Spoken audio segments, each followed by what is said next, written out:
Good morning, second grade, and happy Tuesday.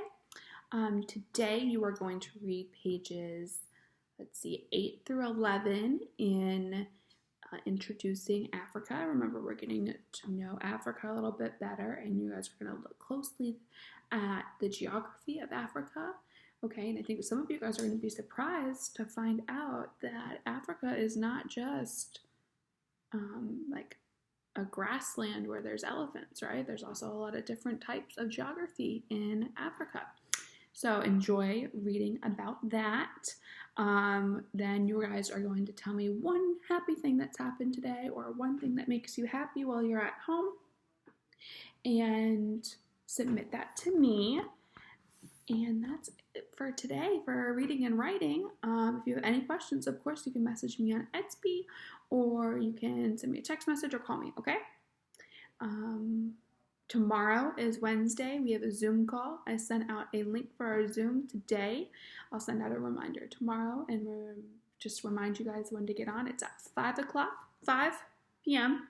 tomorrow, okay? So I thought it was really fun that the first week we did it, we had some kids, and then the next week we did it, we had different kids, and so hopefully we get to see even more people tomorrow, and I'm really excited to see you guys' smiling faces, as always.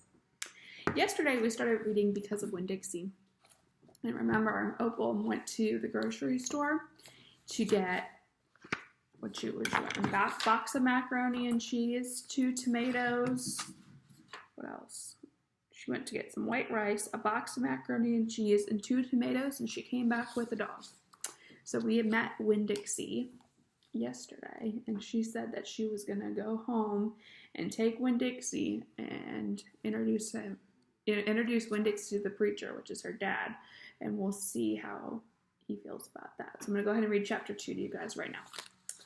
That summer I found Winn-Dixie was also the summer me and the preacher moved to Naomi, Florida, so he could be the new preacher at the Open Arms Baptist Church of Naomi. My daddy is a good preacher and a nice man, but sometimes it's hard for me to think about him as my daddy because he spends so much time preaching or thinking about preaching or getting ready to preach, and so in my mind I think of him as the preacher.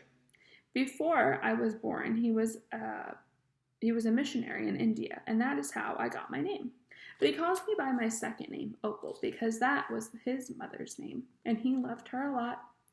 Anyway, while me and Winn-Dixie walked home, I told him how I got my name, and I told him how I just moved to Naomi, and I also told him about the preacher and how he was a good man, even if he was too distracted with sermons and prayers and suffering people to go grocery shopping.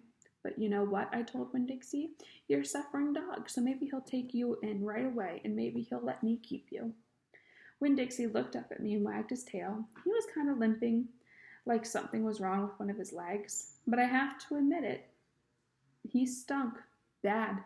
He was an ugly dog, but already I loved him with all my heart. When we got to the Friendly Corners trailer park, I told Winn-Dixie that he had to behave right and be quiet, because this was an all-adult trailer park, and the only reason I got to live in it was because the preacher was a preacher and I was a good, quiet kid. I was what the Friendly Corners trailer park manager, Mr. Alfred, called an exception. I told Winn-Dixie that he had to act like an exception too. Specifically, I told him not to pick any fights with Mr. Alfred's cat or Mrs. Dweller's little gappy Yorkie dog, Samuel. Winn-Dixie looked at me while I was telling him everything, and I swear he understood. Sit, I told him when we got to my trailer. He sat down right away. He had good manners. Stay here, I told him. I'll be right back. The preacher was sitting in the living room working at the little fold-out table, and he had papers spread all around him. He was rubbing his nose, which always meant he was thinking hard. Daddy, I said. He said. Daddy, do you know how you always tell me that we should help those that are less fortunate than ourselves?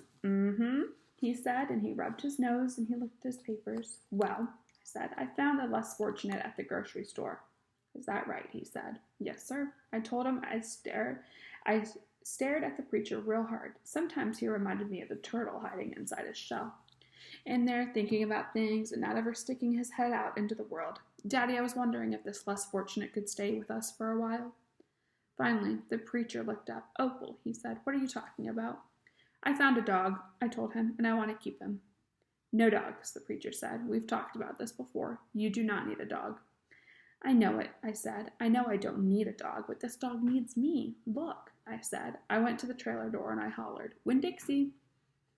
Winn-Dixie's ears shot up in the air and he grinned and sneezed and then he came limping up the steps into the trailer and put his head right in the preacher's lap, right on top of the pile of papers. The preacher looked at Winn-Dixie. He looked at his ribs and his matted up fur and the places where he was bald and the preacher's nose wrinkled up. Like I said, the dog smelled pretty bad. Winn-Dixie looked up at the preacher. He pulled back his lips and he showed the preacher all of his crooked yellow teeth and wagged his tail and knocked some of the preacher's papers off the table. Then he sneezed and some more papers fluttered to the floor. What are you calling this dog? The preacher asked. Winn-Dixie, I whispered. I was afraid to say anything too loud. I could see that Winn-Dixie was having a good effect on the preacher. He was making him poke his head out of the shell. Well, said the preacher. He's a stray if I've ever seen one. And he put down his pencil and he scratched Winn-Dixie behind the ears. And less fortunate, too. That's for sure. Are you looking for a home? The preacher asked. Real soft to Winn-Dixie. Winn-Dixie wagged his tail. Well, said the preacher, I guess you found one. So it looks like Opal's going to get to keep Winn-Dixie. Maybe she's going to give him a bath because he smells pretty bad. And I think a bath will probably help him and make the preacher like Winn-Dixie a little bit more.